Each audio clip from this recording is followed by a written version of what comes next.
Estamos continuando con la serie del libro de Juan, recordando que el objetivo del libro es que la persona que lee el libro pueda entender a ciencia cierta quién es el Señor Jesús. Para eso es este libro. La persona que lo lee, que lo estudia, pueda comprender cabalmente la identidad del Señor Jesús como Hijo de Dios, como Mesías, como Salvador.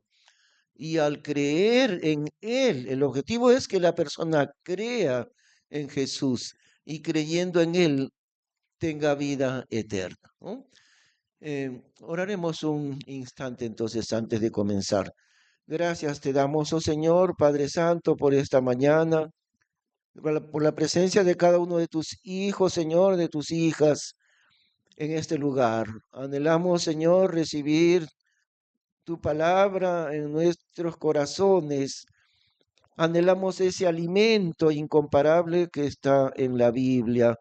Dánoslo, Señor, con poder y el entendimiento que podamos recibir de tu Santo Espíritu. Así te suplicamos, Señor, en el nombre amado de Cristo Jesús. Amén. Estamos en el versículo 41 de Juan capítulo 6. Juan 6, 41. Y ahí vemos cómo otra vez se desenvuelve ese confrontamiento de los judíos con el Señor Jesús. ¿Recuerdan? La palabra judío se repite bastantes veces en el libro y los judíos se enfrentaban a él a pesar de que cuántas personas recibían el amor de Dios en el Señor Jesús por medio de milagros de sanidad y por medio de su palabra. Pero eso hay en todo el libro, el enfrentamiento que tienen ellos hacia él. El versículo 41. Murmuraban entonces de él los judíos, porque había dicho, yo soy el pan que descendí del cielo. Y decían, ¿no es este Jesús el hijo de José, cuyo padre y madre nosotros conocemos? ¿Cómo pues dice este, yo he descendido del cielo? Y Jesús les acababa de hablar acerca del pan, porque el día anterior había multiplicado los panes, alimentando a miles de personas. De solamente 5 panes, 2 pececitos, multiplicó para 5.000, y sin contar las mujeres y los niños. Y al día siguiente le buscan otra vez porque la multitud dicen, aquí está nuestro rey y si lo ponemos como rey a él, nos va a solucionar siempre el problema de la escasez de alimento. Uy, esta es la solución, ahora no hay otro como él. Y le comienzan a hablar al día siguiente. De nuevo le dicen, te pedimos una señal, un milagro, así como Moisés hizo en el desierto que Dios les daba el pan del cielo, el maná. Y Jesús les dice, no, ese pan no era pan de Dios. Yo soy el pan de Dios. Ese maná que descendía del cielo para Israel no era el verdadero pan de Dios. El pan de Dios verdadero que ha bajado del cielo soy yo. Y por eso ellos, en lugar de poner su fe en él, murmuraban contra él. Murmuraban entonces de él los judíos porque había dicho, yo soy el pan que descendí del cielo. Entonces dice, pero si este es nuestro vecino, aquí el carpintero, el hijo de José, aquí está María, aquí está toda su familia, su madre, sus hermanos, nosotros con, este es nuestro vecino. ¿Cuál pan del cielo que ha bajado del cielo? ¿Qué cosas está hablando? Y se extrañaban de él. Y en otro momento el Señor Jesús le dice, no hay profeta sin honra sino en su propia tierra y entre su familia. Allí no hay honra para ningún profeta en medio de los que son suyos. Y así fue ahí también con él. Y Jesús respondió y les dijo, no murmuréis entre vosotros. Ahora el que murmura, siempre la murmuración es para algo malo, nunca se murmura para algo bueno, ¿no? Murmuran en voz bajita para que no se escuche lo malo que estamos hablando. Y entonces ellos murmuraban así bajito, nomás, ¿qué dice que ha venido desde el cielo como pan de Dios? Si este es nuestro vecino, el carpintero, ahí le conocemos a su mamá, a sus hermanos, qué pan del cielo, ni qué nada. Y Jesús sabía que estaban murmurando, entonces les dice, no murmuréis entre vosotros. Ninguno puede venir a mí si el Padre que me envió no le trajere, y yo le resucitaré en el día postrero. Y está algo que va más allá de nuestra comprensión, porque el Señor está diciendo, nadie puede venir a mí si primero Dios el Padre no le enseñó cómo venir a mí. Ninguno puede venir a mí si el Padre que me envió no le trajere. Y yo le resucitaré en el día postrero. Entonces, es que Dios el Padre nos ha traído, digamos así, nos ha traído de la mano hacia su Hijo Jesucristo. Y nosotros no nos hemos dado cuenta, pero así ha sido la obra de Dios. Dios el Padre ha traído a cada uno de nosotros hacia el Señor Jesús. Escrito está en los profetas y serán todos enseñados de Dios. Así que todo aquel que oyó del Padre y aprendió, viene a mí. Uno no es consciente de eso, pero eso es lo que ha hecho Dios, Dios mismo, Dios el Padre. Aprendimos nosotros de Él, aprendimos de Dios. ¿Cómo aprendimos? No sé, pero es Dios el que puso en nuestro corazón el venir a buscar al Señor Jesús. Y eso está diciendo acá. No fue que yo tuve en mi corazón el simple deseo de buscar al Salvador. Y ahí nos damos cuenta cuán grandiosa es la obra de Dios, hermanos, porque no fue de casualidad, no fue porque yo escuché la predicación, claro, claro que fue por una predicación, no porque alguien me habló del Señor, pero fue directamente Dios y Dios el Padre, y ahí intervienen las tres personas de la Trinidad para ser salvo. Dios el Padre, dice aquí, nos trajo a su Hijo Jesucristo. Y el Espíritu Santo nos hizo comprender la palabra de Dios, porque nadie puede conocer a Cristo si no es a través del Espíritu Santo. Y ahí está la obra de la Trinidad entera en la salvación. El Señor Jesús obró nuestra salvación. Él la hizo. Ninguno de nosotros hizo la salvación. Él la hizo en lugar de nosotros. La hizo completa, la hizo perfecta nuestra salvación. Y entonces, en base a la obra de Cristo, Dios el Padre nos trajo, por decir así de la mano, ¿no? Nos trajo al Señor Jesús para ser salvos. Pero también intervino allí el Espíritu Santo, porque nadie puede ser salvo si no es, porque el Espíritu Santo le haga comprender al Señor Jesús. Las tres personas de Dios interviniendo en nuestra salvación. Versículo 46. No, no que alguno haya visto al Padre, sino aquel que es de Dios. Este ha visto al Padre.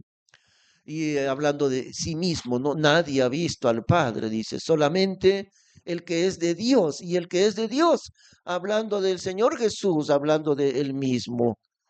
Solamente Él ha visto al Padre, aquel que es de Dios, Cristo Jesús. 47. De cierto os digo, el que cree en mí tiene vida eterna. Y ahora con estas palabras únicamente sería suficiente para aquellos que niegan la seguridad de salvación, aquellos que piensan y que enseñan que un creyente, una vez habiendo sido salvo, habiendo recibido vida eterna, piensan que pueden perder esa salvación que le ha dado Dios.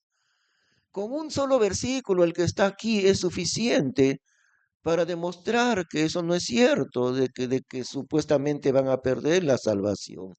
Porque el Señor Jesús está diciendo, en primer lugar, está reafirmando aún dos veces, porque podría decir de cierto nada más, pero para que no quede en absoluto ninguna duda, dice de cierto, que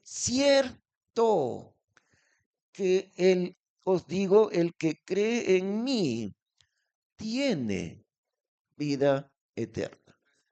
En el en tiempo presente. Ahora tiene, no dice tendrá en el futuro o cuando fallezca, no, sino dice tiene en este momento, habiendo creído en Cristo, tiene vida eterna. Ahora, si la vida eterna se puede perder por algún pecado que cometió el cristiano, si se puede perder, entonces él es mentiroso, ¿no es cierto? Porque el Señor está diciendo que esa vida que le ha dado es eterna. Y si dentro de un año él cometió algo y por esa razón perdió su salvación, significa que la vida eterna duró un año y que no es eterna y que Jesús es mentiroso. Así, a que con un solo versículo se puede demostrar lo absurdo de pensar que se podría perder la salvación. Si la puedo perder, entonces Dios es mentiroso. Porque Él está diciendo, de cierto, os digo que el que cree en mí tiene, es decir, ya tiene ahora mismo vida eterna. Y si es eterna, entonces nunca la voy a perder. Y si la pudiera perder, el Señor Jesús es un mentiroso. ¿Se da cuenta? Esa blasfemia es decir que podría el creyente perder su salvación. No solamente es una blasfemia contra Dios, además está haciendo depender su salvación no de Dios, sino del hombre. Quiere decir, el hombre, el creyente, es tan santo que tiene la capacidad de guardar su salvación. Y si llega al final de la vida sin haber perdido su salvación, es porque fue suficientemente santo para guardar, para conservar su salvación y no perderla. Y entonces si peca, entonces debido a que no fue suficientemente santo, entonces perdió la salvación. Eso es una blasfemia contra Dios. Es negar la obra completa, perfecta del Señor Jesús en la cruz del Calvario. Es negar su obra, porque Él hizo la salvación completa, la hizo perfecta. No necesita agregarle nada a lo que el Señor Jesús hizo. Pero en muchas iglesias, yo diría en la mayoría de iglesias, todavía están pensando, cuídate hermanito, cuídate, tienes que ser fiel al Señor, no vaya a ser que pierdas tu salvación, ¿ah? Ten cuidado porque podrías perder tu salvación. Absolutamente absurdo es eso. Y además se basa la salvación no en que yo sea fiel. ¿Cuál es la condición que pone el Señor Jesús para ser salvo aquí? ¿Bajo qué condición una persona recibe vida eterna? A ver, ustedes díganme bajo qué condición. Creyendo en Él, el que cree en mí, eso es todo. El que cree en mí tiene vida eterna. Eso es todo, ¿no?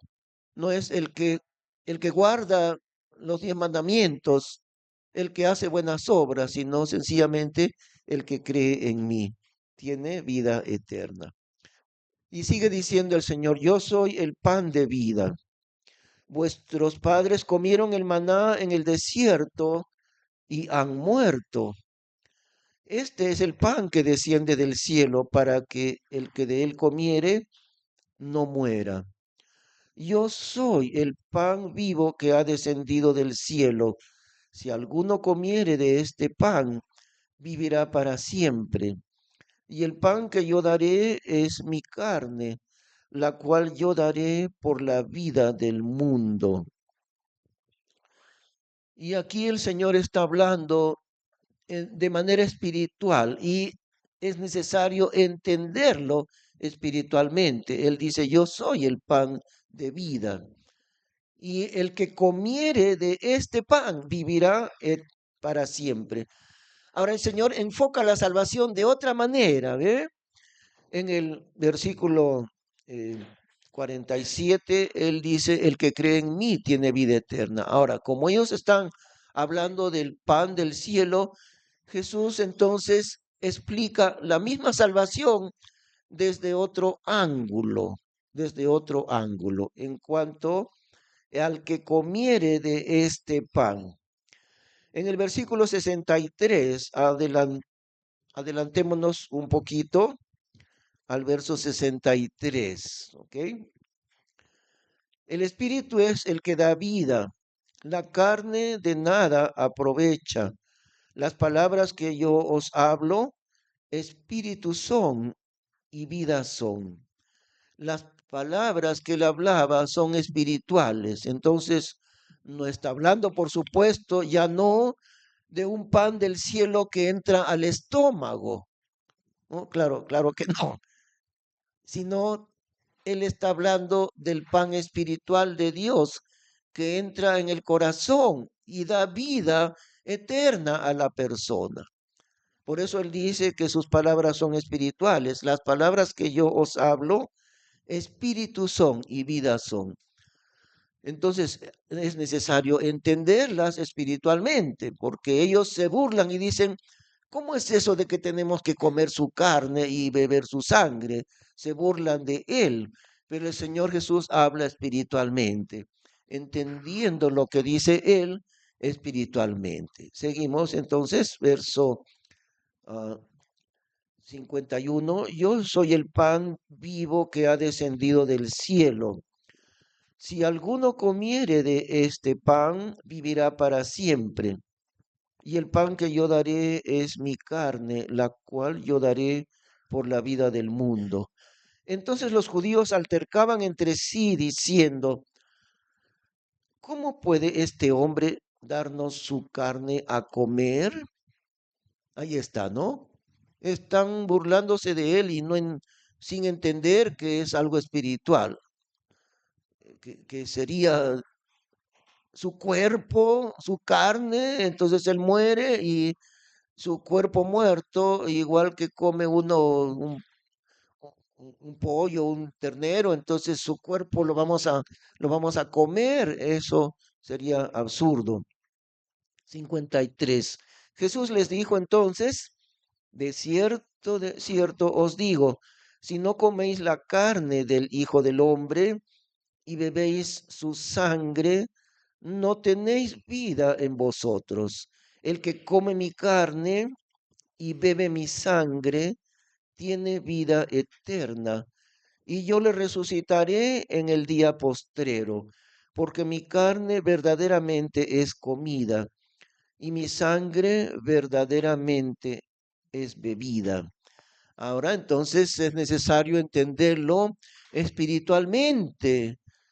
Cuando uno come un alimento o cuando uno toma el agua, ese alimento entra en nuestro cuerpo, es digerido y el alimento comienza a formar parte de nosotros mismos.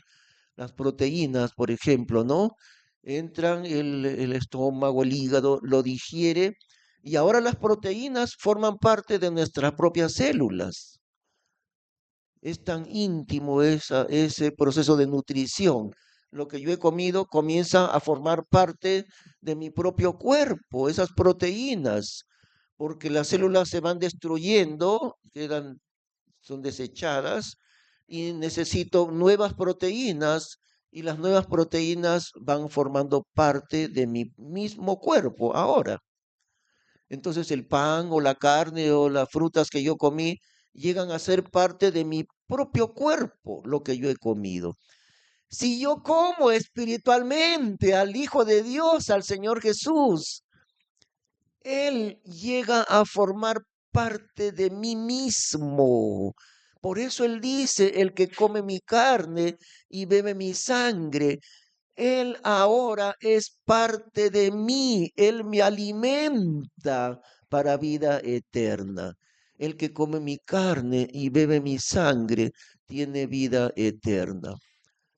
Y por supuesto, nada que ver con su cuerpo material, sino está hablando espiritualmente.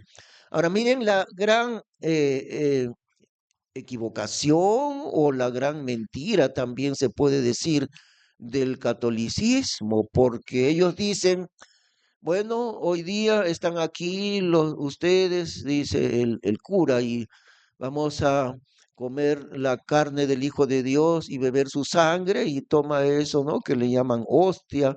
Y según la doctrina católica, están comiendo la misma carne del mismo cuerpo del Señor Jesús. Y eso es una tergiversación muy grande de lo que dice el Señor Jesús aquí. Por eso han dicho así. Ah, ya, entonces el que come su carne y bebe su sangre, entonces coman la hostia y la hostia es el verdadero cuerpo, el mismísimo cuerpo del Señor Jesús. Cómansela y serán salvos. Pero esa, sup- ese supuesto cuerpo de Jesús no va al corazón, sino al estómago. Y Jesús no habla del estómago, él habla del alma, del corazón del hombre. Nos alimentamos en nuestra alma, no en el estómago, porque no es algo material, sino espiritual. Comemos el pan de Dios. Al creer en Él, estamos comiendo el pan que Dios ha dado al hombre para recibir vida eterna. El alimento que Dios ha dado a los hombres sostiene la vida, ¿no? Y sin alimento no se puede vivir, o sin agua tampoco se puede vivir. Y el Señor dice, porque mi carne es verdadera comida y mi sangre es verdadera bebida. No es verdadera comida el pan que yo como, el agua que yo bebo. El cuerpo de Cristo es la verdadera comida y su sangre es la verdadera bebida para que el hombre reciba vida, vida eterna. Él es el único, el verdadero pan de Dios. Y por eso él dice, yo estoy hablando cosas espirituales, no del estómago como piensan los católicos, no en la barriga, sino en el corazón del hombre y en su espíritu. Seguimos leyendo. Verso 53. Jesús les dijo entonces, de cierto os digo, si no coméis la carne del Hijo del Hombre y bebéis su sangre, no tenéis vida en vosotros. El que come mi carne y bebe mi sangre, tiene vida eterna, y yo le resucitaré en el día postrero. Ahora como digo, es otra manera de explicar la salvación porque al creer en Él, el Espíritu Santo viene a vivir en nosotros. Y eso es justamente lo que Jesús dice. Él mismo, Cristo Jesús mismo, viene a vivir en nosotros. Y cuando creemos en Él, hemos comido el pan de Dios que descendió del cielo. ¿De qué manera? Como no es material ni tampoco va al estómago, sino es espiritual. ¿Y cómo es que comemos ese pan? Por medio de la fe, por medio de la fe. Eso es comer el pan de Dios, por medio de la fe, creyendo en Él. Versículos 55, porque mi carne verdaderamente es comida y mi sangre verdaderamente es bebida. El que come mi carne y bebe mi sangre, en mí mora y yo en él. Como me envió el Padre viviente y yo vivo por el Padre, así también el que me come, él también vivirá por mí. Este es el pan que descendió del cielo, no como vuestros padres que comieron el maná y son muertos. El que come de este pan vivirá eternamente. Estas cosas dijo en la sinagoga, enseñando en Capernaum. Entonces muchos de sus discípulos, oyendo esto, dijeron, dura es esta palabra. ¿Quién la puede oír? Y aquí hay algo interesante, hermanos, porque no dice ahora muchos de los judíos dejaron de seguirle. Fijémonos con cuidado, ¿no? Porque la palabra los judíos son los que se oponen contra él todo el tiempo, los judíos. Pero ahora, en el versículo 60, no dice los judíos se retiraron de él. ¿Qué cosa dice? Muchos de sus discípulos.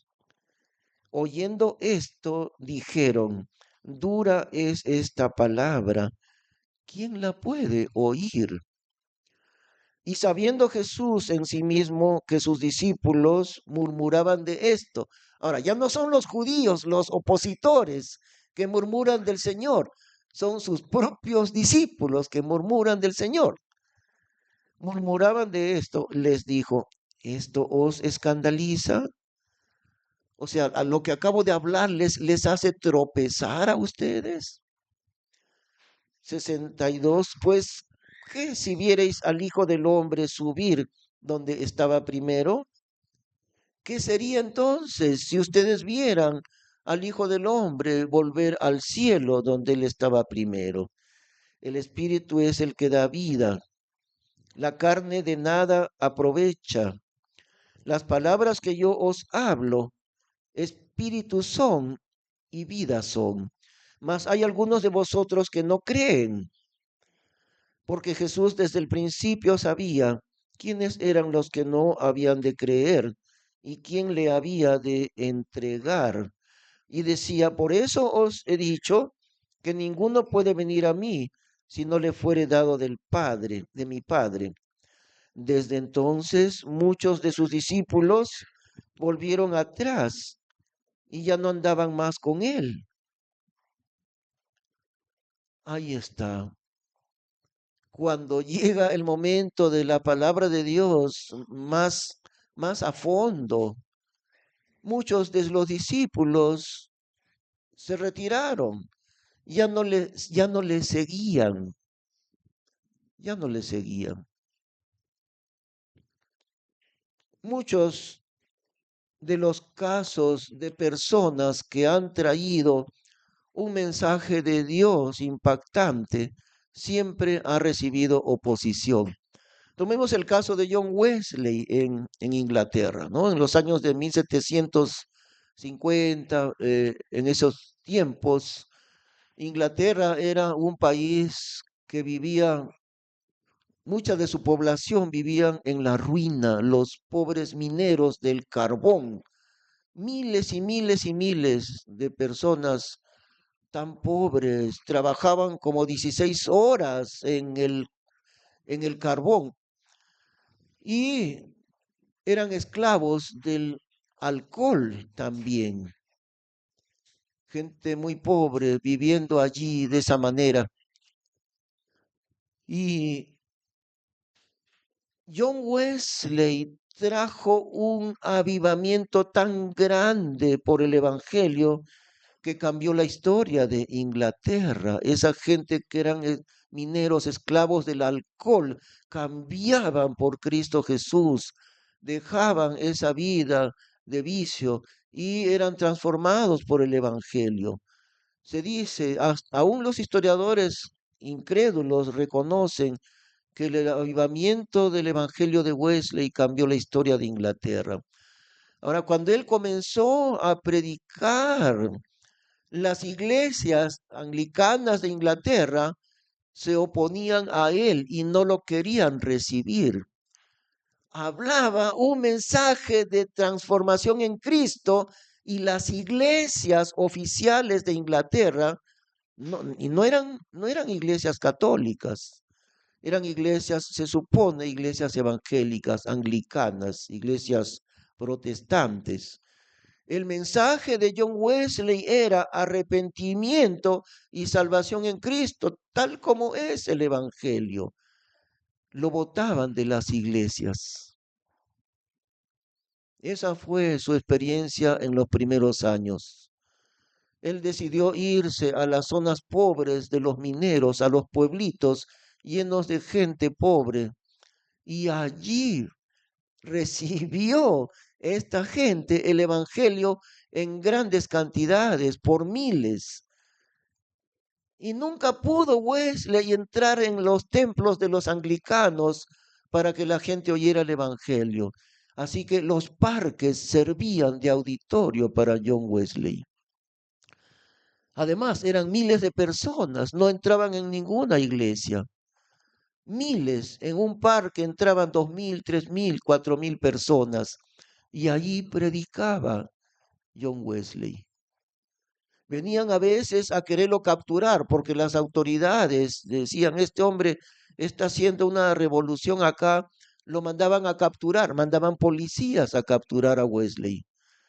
Se abrían paso entre la multitud, los policías llegaban donde estaba Wesley y los policías se miraban la cara y decían, a este hombre lo vamos a capturar.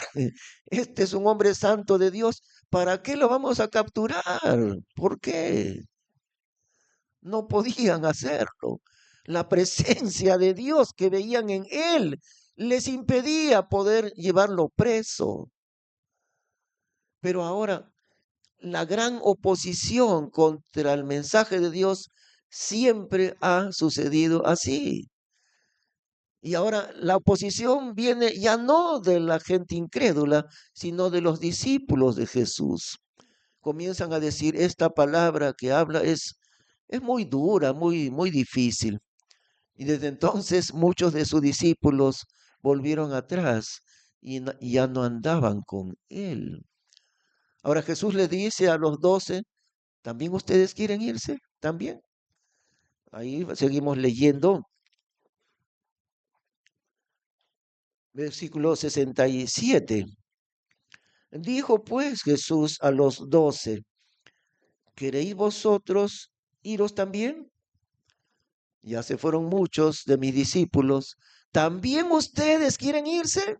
También. Respondióle entonces Simón Pedro, Señor, ¿a quién iremos? Tú tienes las palabras de vida eterna.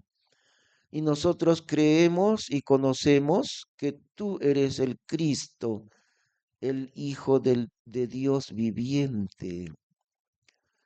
Pedro, porque les preguntaba a ellos, a los 12, miren, un montón de, no de los judíos, sino un montón de discípulos se van. ¿También ustedes se van? Pedro le dice, Señor, ¿a quién iremos? Si nos vamos de ti, ¿a quién? Y no dice a dónde iremos, sino a quién iremos. Tú eres el único que tienes palabras de vida eterna. Y nosotros creemos y conocemos que tú eres el Cristo, el Hijo del Dios viviente. ¿A quién más, Señor, podríamos ir? No hay a quien más podamos ir. Jesús les respondió, ¿no os he yo escogido 12 y el uno de vosotros es diablo? Miren esa referencia directa de Jesús, porque Judas nunca engañó al Señor Jesús, nunca le hizo creer que él era un verdadero discípulo. Él se hacía pasar por discípulo. Pero Jesús dice directamente, yo no les escogí a ustedes los 12 y uno de ustedes es diablo. Y ahí también dice, ¿no? Porque Jesús sabía desde el principio, versículo 64, mas hay algunos de vosotros que no creen, porque Jesús desde el principio sabía quiénes eran los que no habían de creer y quién le había de entregar. Y decía, por eso os he dicho que ninguno puede venir a mí si no le fuere dado de mi Padre. Qué asombroso es esto, tan asombroso, ¿no? El Señor sabía que Judas Iscariote le iba a traicionar. El Señor sabía desde que lo llamó a Judas que él nunca iba a creer en Cristo como su Salvador. Y entonces, ¿por qué lo escogió como uno de sus discípulos? Yo tampoco sé. Lo que sí sé es que él sabía lo que hacía. Eso es lo que sí comprendo. Dios sabe lo que hace. Diversas cosas de Dios no las entendemos de manera completa. Entendemos un poquito, pero no entendemos completamente muchas cosas de Dios. Lo que sí entendemos es que Él sabe lo que hace y que Él es justo y que Él es santo y que Él es perfecto y que Él es sabio. Eso sí entendemos. Un chiquitín, un bebito, no entiende nada de la vida. Lo único que entiende, este es mi papá, esta es mi mamá y ellos me cuidan. Y eso es lo único que necesita saber el chiquitín, ¿no? Mi mamá me cuida, mi papá también, me alimenta y yo estoy con ellos. Mientras estoy con ellos, yo estoy seguro. Eso sí entiende el niño. Nosotros también no entendemos varias cosas. Las cosas de Dios a veces las entendemos solamente en la superficie, pero si sabemos que en las manos de Dios estamos seguros eternamente, eso sí sabemos. ¿Por qué el Señor escogió a Judas sabiendo que le iba a traicionar? Un día le preguntaremos en el cielo, pero la respuesta es, Él sabe lo que hace. Y Él lo hizo así, ¿no? Muy bien, ahora tenemos unos pocos minutitos para avanzar al capítulo 7. Y pasadas estas cosas, andaba Jesús en Galilea, que no quería andar en Judea porque los judíos procuraban de matarle. Ahora, Galilea era la, la provincia, digamos, que en donde él se había criado, ¿no? El Señor Jesús no nació en Galilea, o sea, nació en Belén, Belén de Judea, pero muy pequeño sus padres lo llevaron a Galilea y ahí en Nazaret, por eso le decían el Nazareno. Y Nazaret es parte de Galilea. Entonces Galilea es como la provincia y está un poco lejos de Judea. Judea es donde estaba Jerusalén, la capital. Entonces el Señor no quería andar ya en Judea, o sea, en Jerusalén, porque procuraban matarle. Desde el comienzo procuraban matarle. Así que él andaba en Galilea, dice, ¿no? Y pasadas estas cosas, andaba Jesús en Galilea, que no quería andar en Judea porque los judíos procuraban de matarle. Y estaba cerca la fiesta de los judíos llamada de las cabañas. Dijéronle pues sus hermanos, ahora que acá están sus hermanos de sangre, ¿no? Los hermanos hijos de José y de María. Dijéronle pues sus hermanos, pásate de aquí y vete a Judea, para que también tus discípulos vean las obras que haces. Ahora resulta que ellos quieren aconsejarle a Jesús, pero la pregunta es, ¿quién aconseja a quién? Le dan un consejo, mira, mira, haz esto. ¿Quién es el que tiene que aconsejar a quién? Y sigue, porque ninguno, dicen ellos, ¿no? Sus hermanos, porque ninguno que procura ser insigne hace algo en oculto. Si estas cosas haces, manifiéstate al mundo. Miren la manera de hablar de ellos, ¿no? Ya, pues si tú quieres, si quieres ser famoso, si quieres ser notable, anda pues a la fiesta de la capital de Jerusalén, ándate allá para que te conozcan, ya que tú quieres, es una burla en realidad, ya que tú quieres ser grande, ándate allá porque allá te van a conocer, no te quedes escondido aquí en Galilea. Y le aconsejan ellos, pensando que pueden aconsejarle, porque ni aun sus hermanos creían en él. Por eso toman esa actitud de querer aconsejarle, porque ni aun sus hermanos creían en él. Y ahí está. ¿No te parece familiar a ti, hermano en Cristo? ¿No te suena familiar que ni sus familiares creían en él? ¿No te suena familiar que dentro de tu casa y de tu familia, muchos miembros de tu familia no creen en Cristo, ni tampoco te aprecian a ti como creyente en Cristo? ¿No es familiar? Sí, ¿no es cierto? Bastante familiar. Muchas veces la familia, los miembros de la familia, son los primeros que se oponen al Señor. Y al oponerse a Cristo, se oponen también a ti. Y a veces hacen burla de ti. Alguien de mi familia, cuando yo era jovencito, nomás tendría pues 16, 18 años y trataba de ayudar mucho aquí pues en la iglesia y alguien de mi familia me dijo una vez, oye Enrique, mejor lleva un colchón y en la iglesia llevas tu, porque te duermas ahí, porque si tú estás ahí día y noche, mejor duerme ya pues en la iglesia. Y eso decían en son de burla, ¿no? Llévate tu colchón para que duermas allá, porque ahí paras día y noche, ¿no? En la iglesia. ¿Y no le suena familiar eso a usted también? Así es, así va a seguir siendo, porque ni aun sus hermanos creían en él. Ahora, más adelante cambió un poco porque se piensa que Santiago, el que escribió la carta de Santiago en la Biblia, era hermano de sangre del Señor Jesús, eso se piensa. O tal vez Santiago era la excepción entre todos ellos, ¿no?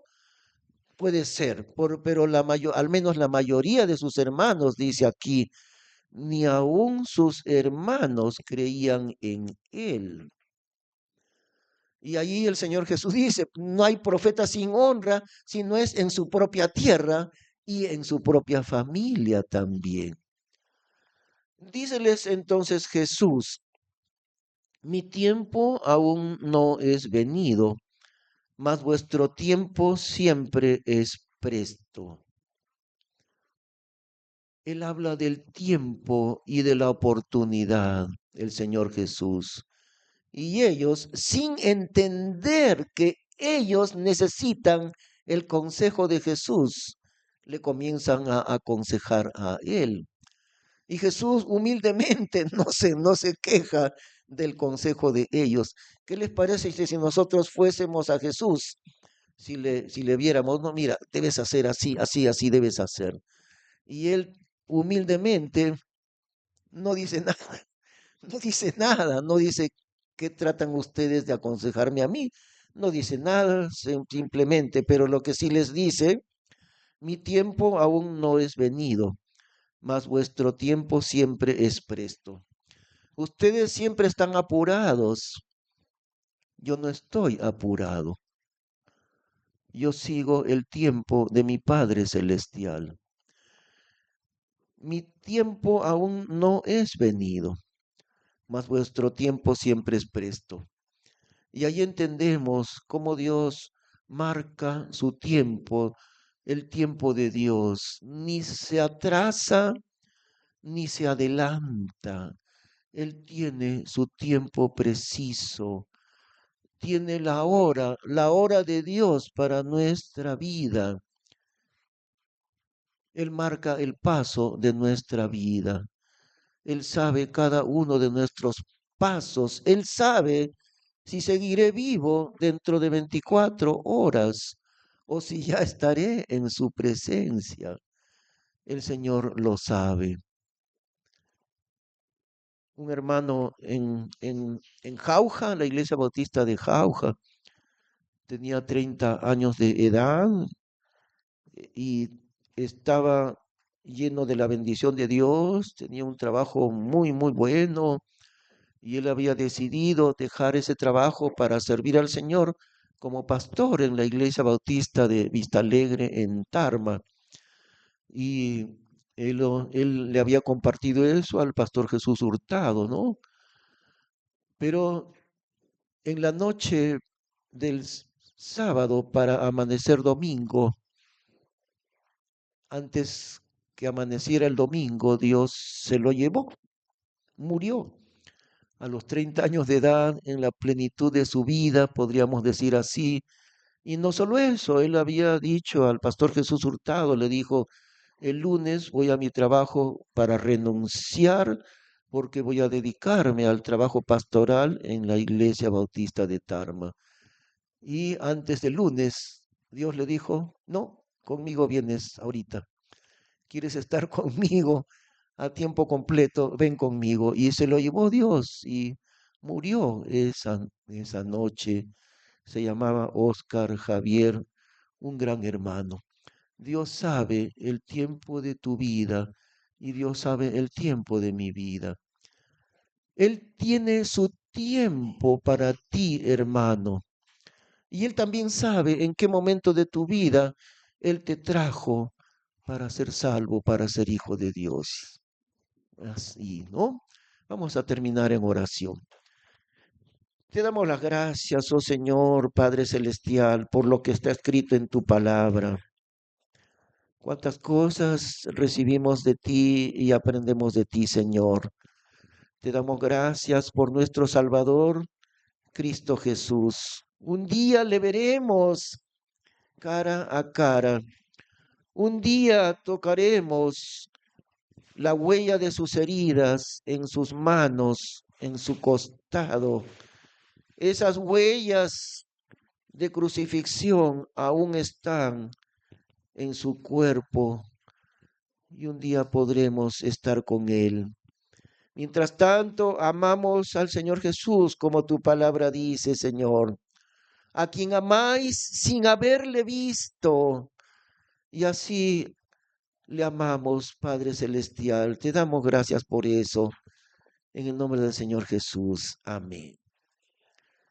Hermanos, les invitamos a ponerse de pie un momentito para poder cantar el último himno.